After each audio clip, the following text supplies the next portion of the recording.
Astaghfirullah. Alhamdulillah, wassalatu wassalamu ala rasulillah wa ala alihi wa sahbihi wa mawalah, wa la hawla wa la quwwata illa billahi wa ba'd. Baik, kita lanjutkan kajian kita, masih membahas kitab Minhaj Al-Firqatin Najiyah, dan kita sudah masuki halaman ke-40 tentang urgensi tauhid.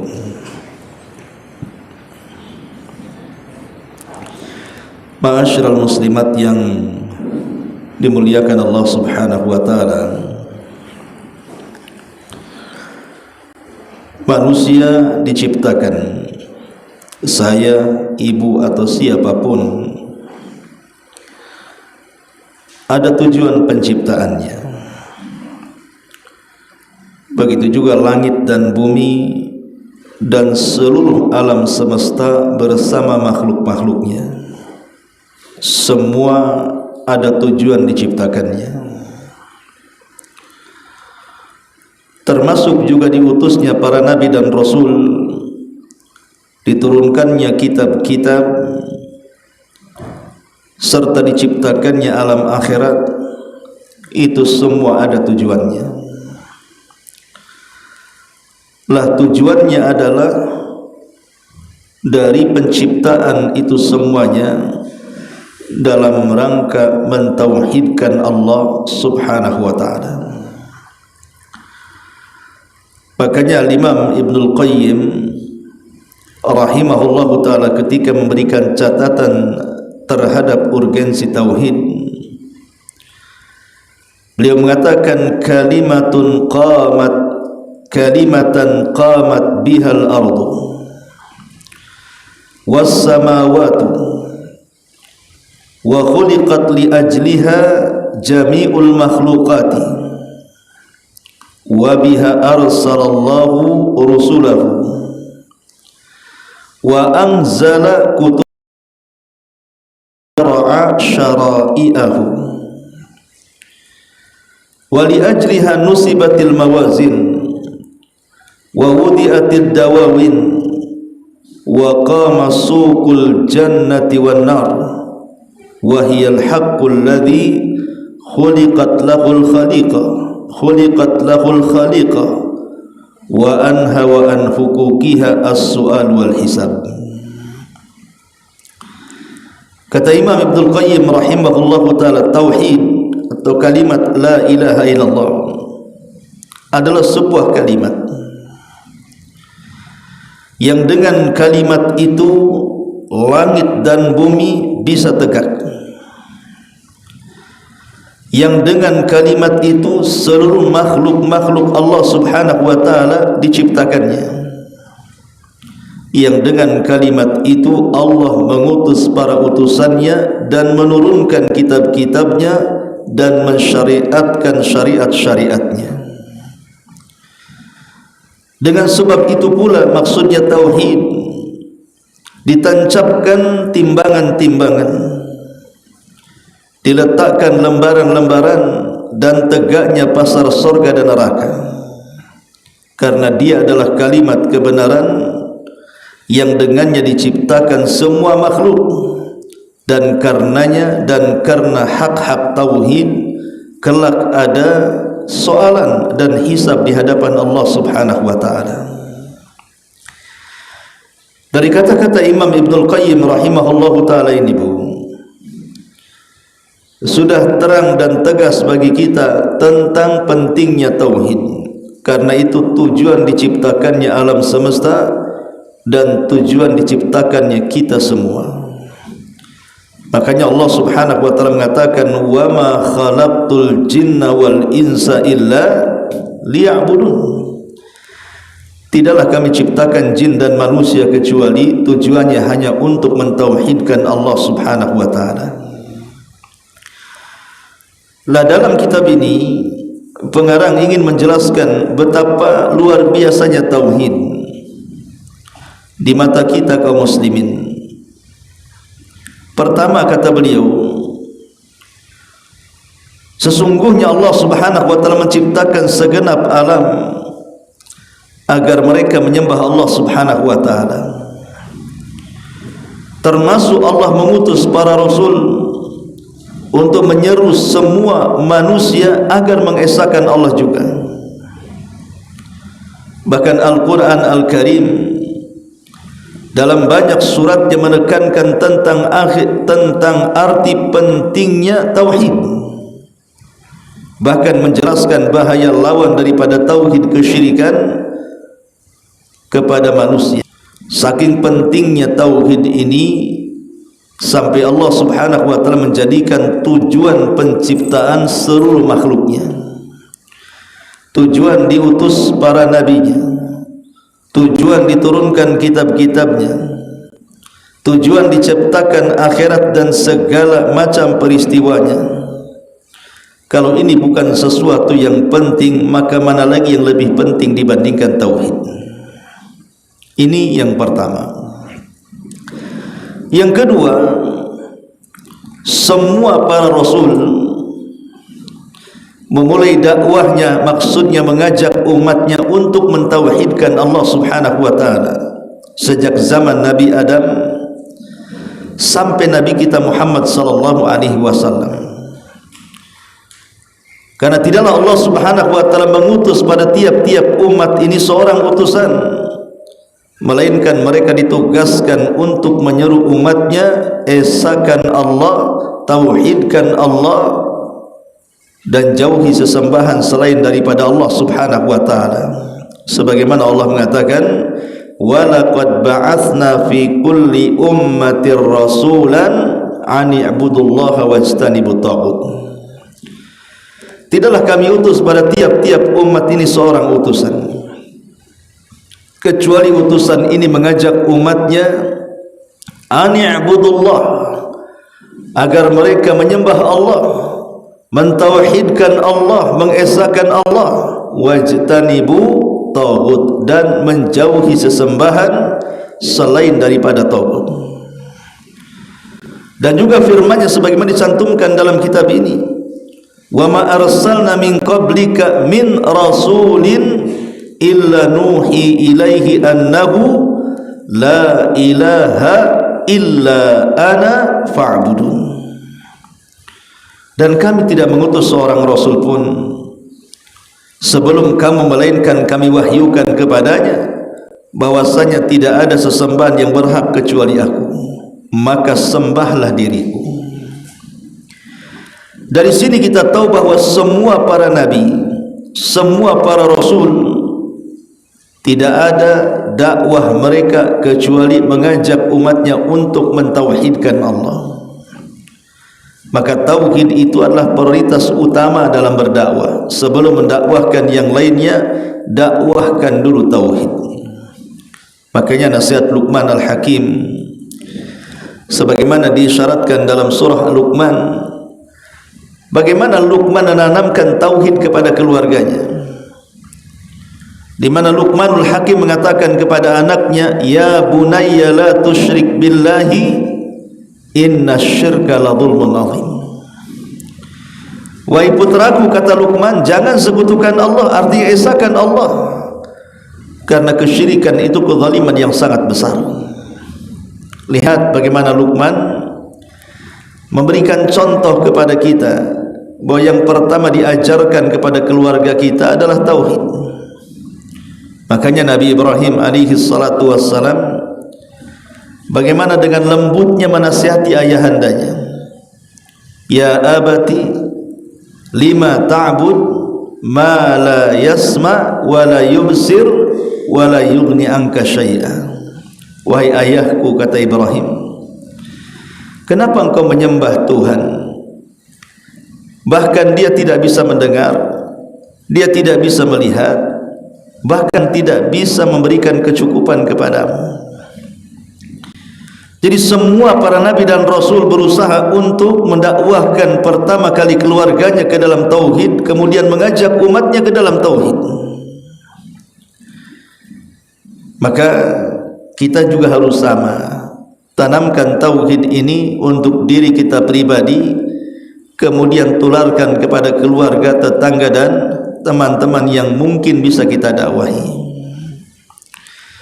Ma'asyiral muslimat yang dimuliakan Allah Subhanahu wa taala, bukti bahwa tauhid ini penting. Nabi sallallahu alaihi wasallam mendidik para sahabatnya kepada tauhid sejak kecil. Contoh umpamanya hadis Abdullah ibn Abbas di sini. Abdullah ibn Abbas ketika berjumpa dengan Rasul itu usianya masih belia, Bu, 10 tahunan. Tapi Nabi SAW sudah menanamkan kepada Ibnu Abbas yang usianya 10 tahun pendidikan tauhid.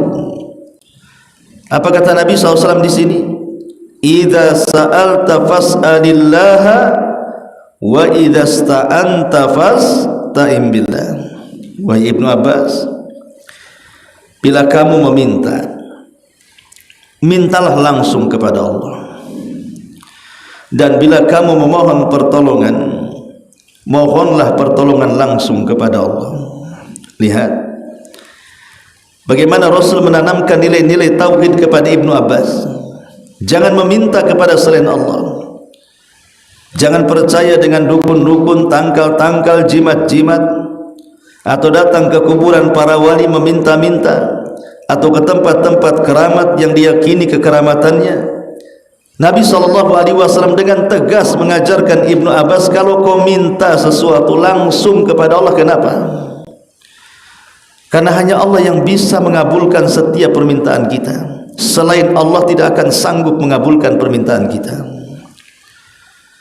Walaupun satu dunia berdiri di sebuah tempat, kemudian hidup orang awal sampai yang akhir, bahkan berdiri juga jinnya, dari jin yang pertama sampai jin yang terakhir, kemudian masing-masing manusia dan jin ini meminta kepada Allah Subhanahu wa ta'ala sesuai dengan masing-masing permintaannya, maka Allah Subhanahu wa ta'ala pasti akan memberikan seluruh permintaan manusia dan jin tersebut, dan hanya membutuhkan satu tetes di ujung jari untuk mengabulkannya.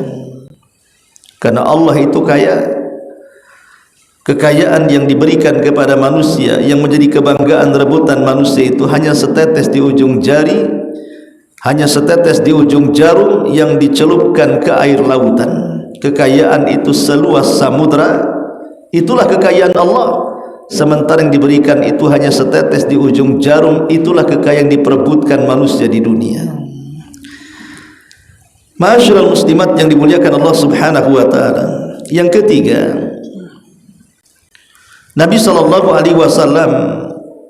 untuk menunjukkan urgensi tauhid ini, beliau memiliki perhatian untuk mendidik para sahabatnya agar memulai dakwah mereka kepada manusia itu dimulai dengan tauhid sebelum yang lainnya.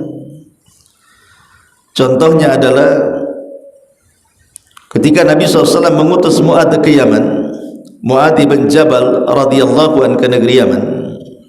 Apa kata Rasul? Ya Mu'adz, falyakun awwalu ma tad'u ilaihi syahadata an la ilaha illallah, wa fi riwayatin ila an yuwahhidullah. Wahai Mu'adz, hendaknya yang pertama kali kamu serukan kepada mereka, orang-orang penduduk Yaman itu, adalah persaksian bahwasanya tidak ada sesembahan yang berhak disembah kecuali Allah. Dalam riwayat, agar mereka mentauhidkan Allah. Lihat bagaimana Rasul mengajarkan pendidikan kepada para sahabat untuk memulai dakwahnya dengan tauhid. Ini menunjukkan pentingnya tauhid. Kemudian yang keempat, bahwa tauhid tercermin dalam kesaksian bahwa tidak ada sembahan yang berhak disembah melainkan Allah, dan Muhammad adalah utusan Allah. Maknanya, tidak ada yang berhak disembah selain Allah, dan tidak ada ibadah yang benar kecuali apa yang diajarkan Rasulullah sallallahu alaihi wasallam. Kalimat syahadah atau syahadatain inilah yang bisa memasukkan orang kafir ke dalam Islam, karena ia adalah kunci sorga itu sendiri. Ia akan mengantarkan orang yang mengikrarkannya ke dalam sorga selama dia tidak merusaknya dengan perbuatannya, semisal kesyirikan ataupun kekufuran. Maksudnya, kata pengarang, yang dimaksud tauhid di sini artinya dua kalimat syahadat. Dakwahkanlah dua kalimat syahadat ini kepada manusia. Dua kalimat syahadat itu artinya persaksian bahwa tidak ada sembahan yang berhak disembah kecuali Allah, dan persaksian bahwa Muhammad adalah utusan Allah. Adapun persaksian bahwa tidak ada sembahan yang berhak disembah kecuali Allah Subhanahu wa taala, agar kita memurnikan ibadah hanya kepada Allah Subhanahu wa taala dengan penuh keikhlasan. Adapun meyakini bahwa Muhammad adalah hamba dan utusannya, supaya kita tidak menyembah Allah kecuali lewat ajaran yang diajarkan Rasulullah sallallahu alaihi wasallam. Karena yang mengetahui Allah juga para nabi. Lewat merekalah kita bisa mengenal Allah dan bagaimana cara menyembahnya, supaya kita lebih bisa mentauhidkan Allah Subhanahu wa taala. Kemudian yang kelima,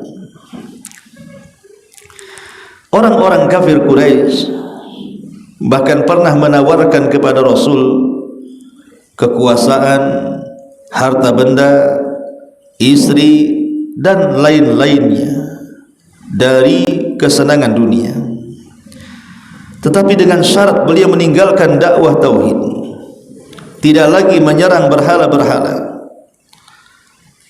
Rasul sallallahu alaihi wasallam dengan tawaran itu tidak menerimanya, bahkan seluruh tawaran ditolaknya. Tidak ada yang diterima Nabi sallallahu alaihi wasallam. Bahkan beliau malah terus melanjutkan dakwah tauhid.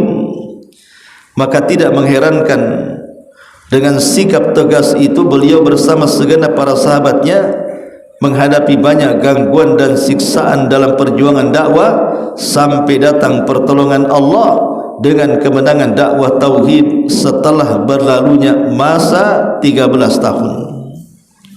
Sesudah itu kota Mekah ditaklukkan dan berhala-berhala dihancurkan.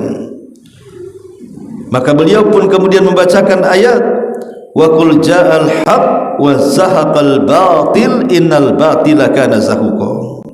Katakanlah yang benar telah datang dan yang batil telah lenyap. Sesungguhnya yang batil itu adalah sesuatu yang pasti lenyap. Poin yang kelima ini hendak mengajarkan kepada kita bagaimana keteguhan Nabi SAW yang patut kita tiru ketika mempertahankan dan mendakwahkan tauhid. Karena ada orang yang ketika mulai mendakwahkan tauhid kemudian ditentang oleh keluarganya, tetangganya, kerabatnya, langsung putus asa, kemudian diam 1000 bahasa dan tidak mau lagi mendakwahkannya. Maka Nabi SAW mengajarkan tidak demikian. Memang setiap orang yang berdakwah tauhid itu ada risiko besar. Bagaimana Ibrahim gara-gara dakwah tauhid dibakar hidup-hidup. Bagaimana Nabi Musa alaihi salatu wassalam ketika berdakwah tauhid dihadapkan dengan tukang-tukang sihir Fir'aun, bahkan dengan kekejaman Fir'aun itu sendiri. Bagaimana kaum Nabi Allah Hud alaihi salam ketika mendakwahkan tauhid harus berhadapan dengan orang-orang yang sangat kuat, raksasa dunia, kaum Ad. Begitu juga Nabi Saleh dan nabi-nabi yang lainnya. Artinya sunnatu dakwatu tauhid, bahwa perkara yang memang mesti terjadi bagi orang-orang yang mendakwahkan tauhid itu pasti ada rintangan, tantangan, halangan, bahkan bisa jadi ancaman-ancaman. Dan itu yang dilakukan dan dirasakan Nabi sallallahu alaihi wasallam. Ketika sudah beberapa tahun Nabi sallallahu alaihi wasallam berdakwah di kota Mekah, mengajak manusia ke dalam tauhid. Mulai orang-orang kafir Quraisy jengah dengan Rasul, marah dengan Rasul.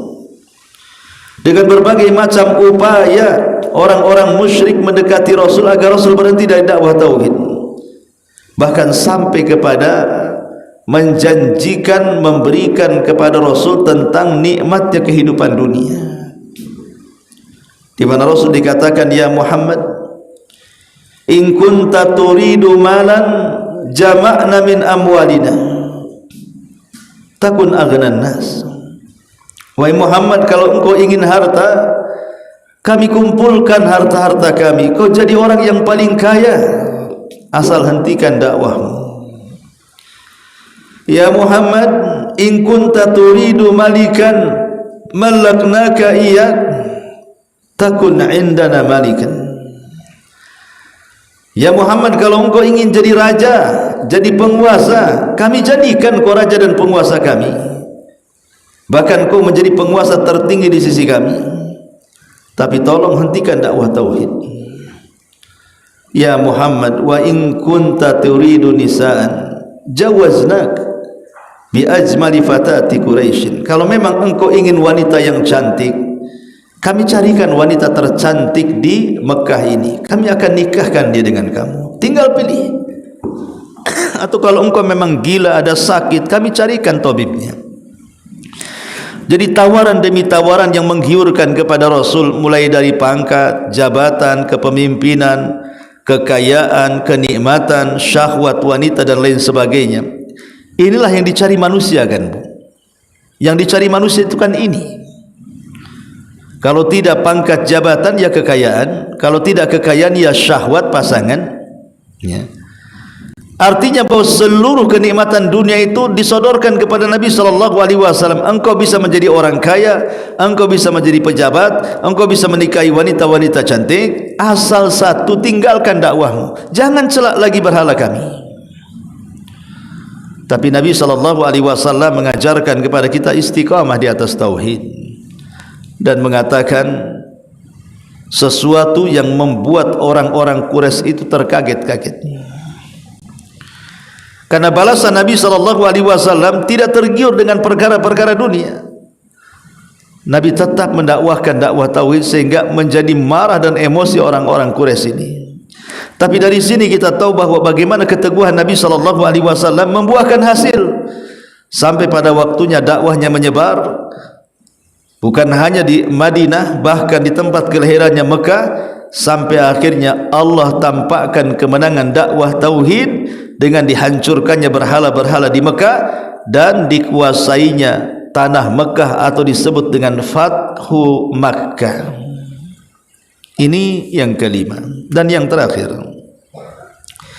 Tauhid adalah tugas setiap muslim.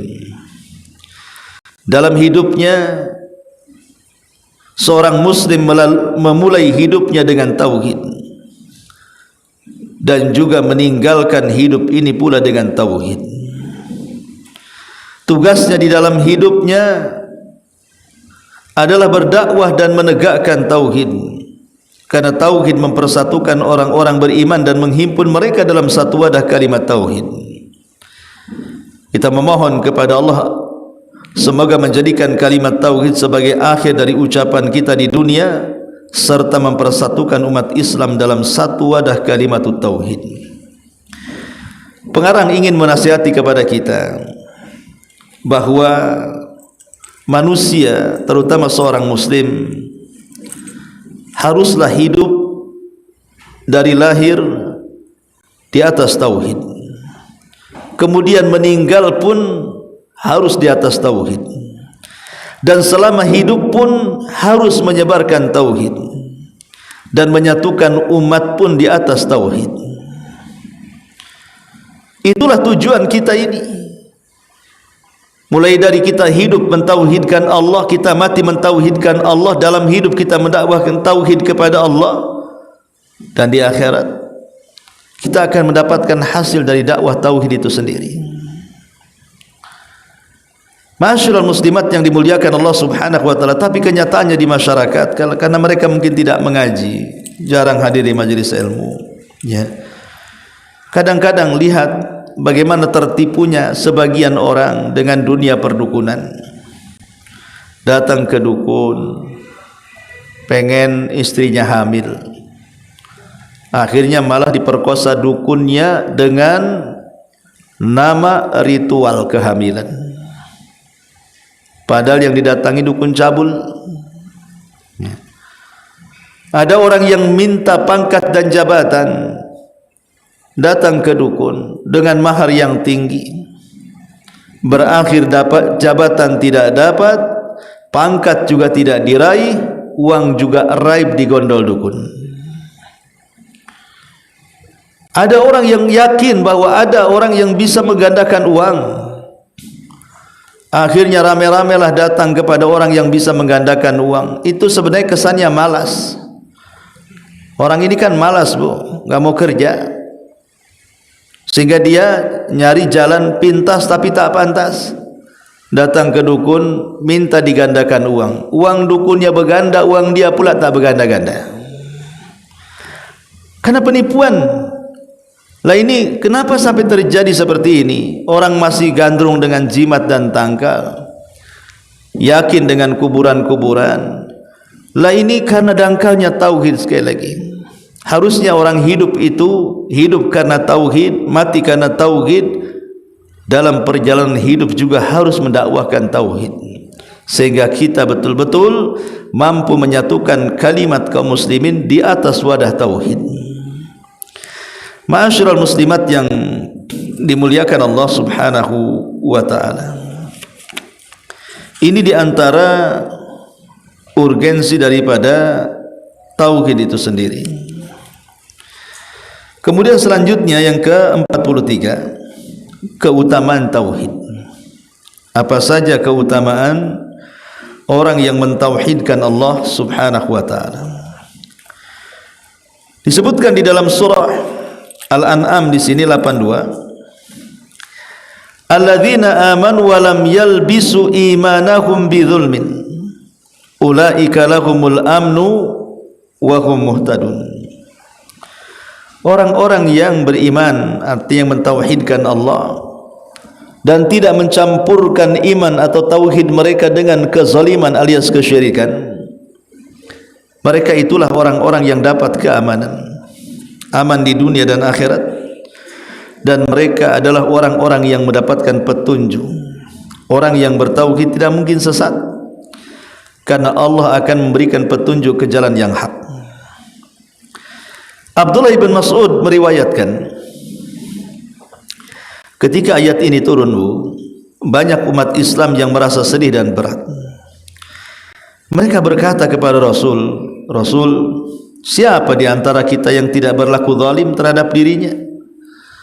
Sementara syarat mendapatkan keamanan dan hidayah itu harus tidak mencampur adukan iman dan zalim. Siapa yang tidak zalim? Kami pasti pernah melakukan kezaliman pada diri sendiri. Kalau begitu kami tidak mendapatkan keamanan dong, tidak mendapatkan hidayah dong. Maka Nabi SAW mengatakan, laisa dzalik innama huwa syirkun. Laisa dzalik innama huwa syirkun. Alam tasma'u qaula Luqman libnihi ya bunayya la tusyrik billahi inna syirka la dzulmun adzim. Yang dimaksud bukan kezaliman itu, kata Rasul, tapi kezaliman yang dalam ayat ini maksudnya kesyirikan, bukan zalim kepada diri sendiri. Karena siapa yang lepas dari zalim kepada diri sendiri? Orang kurang tidur saja itu namanya zalim, Bu, kepada diri sendiri, ya. Jadi kata Rasul, bukan itu maksudnya kezaliman itu, tapi yang dimaksud kezaliman di sinilah kesyirikan. Apakah kalian belum mendengar nasihat Luqman kepada putranya? Wahai putraku, janganlah kamu menyekutukan Allah. Sesungguhnya mempersekutukan Allah adalah syirik, dan itulah sebenar-benar kezaliman yang sangat besar. Ayat ini, kata pengarang, memberi kabar gembira kepada orang-orang yang beriman, yang mengesahkan Allah, yang tidak mencampur adukan antara iman dan syirik, serta menjauhi segala bentuk perbuatan syirik. Sungguh mereka akan mendapatkan keamanan sempurna di dunia. Maksudnya keamanan sempurna di dunia dan keamanan sempurna dari siksa Allah di akhirat. Dan mereka itulah orang-orang yang mendapatkan petunjuk di dunia dan petunjuk di akhirat. Ini yang pertama, bahwa keutamaan tauhid membawa keamanan dan membawa hidayah. Dan dua perkara ini nikmat besar, Bu. Siapa sih yang tidak ingin aman? Aman dari musibah, aman dari azab kubur, aman dari kedahsyatan padang mahsyar, aman tidak mengambil catatannya dengan tangan kirinya, aman timbangannya kebaikannya lebih berat, aman dia bisa masuk surga semuanya, aman dari neraka dan masuk surga, aman dari siksa dan mendapatkan nikmat. Semua menginginkan keamanan itu. Lalu bagaimana cara meraih keamanan itu? Tauhid. Tauhid itulah yang membimbing kita kepada keamanan. Yang kedua, petunjuk. Siapa yang ingin mendapatkan petunjuk? Semua ingin mendapatkan petunjuk, kan? Karena banyak orang yang tersesat tidak mendapatkan petunjuk. Karena petunjuk inilah mengarah kepada kebahagiaan dunia dan akhirat kita. Lah petunjuk juga tidak bisa didapati kecuali dengan tauhid, itu maksudnya. Ini keutamaan yang pertama. Keutamaan yang kedua, Rasul mengatakan al-imanu bid'un wa sittuna syu'batan. Fa afdaluha qaulu la ilaha illallah wa adnaha imatatul adza anit tariq. Iman itu lebih dari 60 cabang. Cabang yang paling utama adalah la ilaha illallah, dan cabang yang paling rendah adalah menyingkirkan sesuatu yang mengganggu manusia dari jalan. Ma'asyiral muslimat yang dimuliakan Allah Subhanahu wa taala, dan tentunya bukan hanya dua ini saja. Banyak keistimewaan tauhid. Tapi yang ingin saya jelaskan sedikit sebagai tambahan dari apa yang ada di kitab ini. Tauhid ini, Bu, memiliki pengaruh yang dahsyat, memiliki pengaruh yang luar biasa. Di antara pengaruh-pengaruh itu, pertama, tahqiqul amni wat tuma'nina. Orang yang bertauhid, Bu, hidupnya akan merasa tenang dan aman. Maksudnya apa? Orang yang bertauhid itu akan terbebas dari perasaan takut. Takut akan rizki, takut akan ajal, takut akan kebahagiaan, dan begitu seterusnya. Karena itulah yang ditakutkan manusia, kan, Bu. Terutama masalah rizki lah. Kadang-kadang udah ada pengumuman mau di PHK, takutnya setengah mati. Merasa Tuhannya ada di PT itu, di luar PT tak ada Tuhan. Karena tidak bertauhid. Kalau dia bertauhid, ya sudahlah, kalau mau dipecat dia pecatlah. Mungkin ini skenario Allah.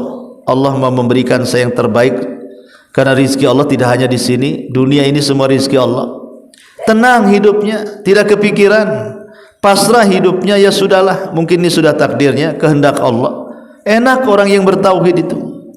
Tapi orang yang tidak bertauhid, hidupnya diliputi dengan perasaan takut.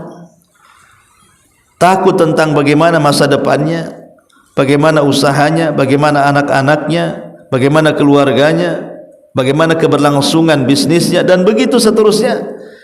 Jadi hidup tidak tenang. Itulah orang yang tidak bertauhid. Lah orang yang bertauhid itu pengaruhnya membawa ketenangan. Yang kedua, tauhid ini bisa melapangkan dada. Karena hanya orang yang bertauhid tidak ada keraguan dalam dadanya. Hanya orang yang bertauhid tidak mungkin was-was setan masuk ke dalam hatinya. Tapi sebaliknya, orang yang tidak bertauhid, disitulah setan menembus hatinya dan membuat was-was. Dengan was-was inilah akhirnya tidak pernah luas dadanya, disempitkan terus dadanya. Dibuat was-was. Was-was tentang bagaimana perjalanan hidup yang akan dilaluinya. Was-was dia, apa yang besok saya akan makan, apa yang besok saya harus lakukan, macam mana saya mencari ini, itu dan lain sebagainya. Was-was, tidak pernah tenang. Kemudian juga yang ketiga, taharruz minal ubudiyati li ghairillah. Orang yang bertauhid itu hakikatnya orang yang merdeka.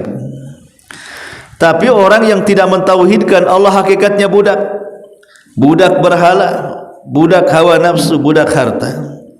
Tapi orang yang mentauhidkan Allah merdeka, karena harta bisa ditundukkannya, kekayaan bisa ditundukkannya, apapun bisa ditundukkannya. Kalau orang sudah merdeka dalam ubudiyah, hanya menyembah kepada Allah saja dan tidak menyembah kepada selainnya, maka hidupnya akan tenang, tidak tergantung dengan selain Allah subhanahu wa ta'ala. Kemudian yang keempat, al-hidayatu was-salahus suluk. Orang yang mentauhidkan Allah itu pasti dapat hidayah. Bukan hanya hidayah, akhlaknya pun baik. Bukan hanya hidayah, tapi akhlak suluknya itu juga baik. Karena tauhidlah yang kemudian menjadikan seseorang menjadi akhlak yang baik itu. Tidak suka maksiat, tidak suka kefasikan, tidak suka kemunafikan. Akhirnya dia jadi baik. Ya. Bahkan lebih daripada itu, orang yang bertauhid itu akan mendapatkan penjagaan Allah, ampunan dosa-dosanya dari Allah, dihilangkan seluruh kesulitannya oleh Allah subhanahu wa ta'ala. Jadi banyak sebenarnya fadilah-fadilah dan keutamaan orang yang bertauhid. Intinya bahwa keutamaan terbesar orang yang bertauhid itu hatinya tenang, tawakalnya kuat. Dia tidak mengharap kecuali kepada Allah, dia tidak cinta kecuali kepada Allah, dia tidak takut kecuali kepada Allah. Semua karena Allah subhanahu wa ta'ala. Kalau orang punya keyakinan seperti ini, tenanglah hidup itu. Tidak akan mengalami kesedihan tentang perkara yang sudah berlalu, tidak akan mengalami bingung akan perkara yang akan datang, tidak pula mengalami stres akan perkara yang dihadapi. Dia yakin bahwa semua datang dari Allah, Allah yang akan menguraikan dan menyelesaikannya kalau itu sebuah permasalahan. Karena kalau sudah Allah subhanahu wa ta'ala dilibatkan untuk menyelesaikan masalah-masalah besar, diuraikan, masalah kecil lebih mudah diselesaikan. Karena Allah subhanahu wa ta'ala sudah berfirman, wa man yattaqillah yaj'al lahu makhraja. Siapa yang bertakwa kepada mentauhidkan Allah, maka setiap jalan kesulitannya menjadi mudah. Ma'asyiral muslimat yang dimuliakan Allah subhanahu wa ta'ala, jadi pengaruh tauhid ini sangat besar sekali. Maka nasihat pengarang agar kita terus mendengung-dengungkan tauhid, mengajarkan tauhid, mendakwahkan tauhid, minimalnya untuk keluarga. Untuk keluarga. Mungkin anak-anak kita sudah bisalah kita dakwahi, belum tentu orang tua kita, atau ipar-ipar kita, atau saudara-saudara kita, atau kerabat-kerabat kita. Karena banyak kisah-kisah orang-orang yang sudah hijrah. Ustaz saya ini alhamdulillah sudah dapat hidayah, masuk sunnah, belajar tauhid, tapi orang tua saya ini masih suka datang ke dukun. Ini tugas kita, anak mendakwahi orang tua. Orang tua saya ini masih percaya dengan kelenak-kelenik itu. Itu tugas kita. Oh, saudara kita ini masih suka ke kuburan minta-minta. Itu tugas kita. Tugas kita adalah mengajak mereka, menarik mereka jangan sampai masuk ke dalam kubangan kesyirikan. Tarik mereka ke dalam tauhid. Sebagai bentuk daripada pengamalan firman Allah Azza wa Jalla, "Qu anfusakum wa ahlikum nar." Jaga diri kalian dan keluarga kalian dari api neraka. Dan menjaga keluarga dari api neraka yang paling besar yang memungkinkan orang masuk surga dan terhindar dari neraka adalah tauhid. Jaga keluarga kita dari tauhid. Jangan sampai di antara anak kita menyimpang tauhidnya, karena akan fatal kalau sampai menyimpang tauhidnya. Ma'asyiral muslimat yang dimuliakan Allah Subhanahu wa taala, ini sebagian keterangan tentang urgensi tauhid dan pengaruh-pengaruhnya. Baik, sampai di sini saja dulu. sebelum saya tutup, kalau ingin bertanya silahkan.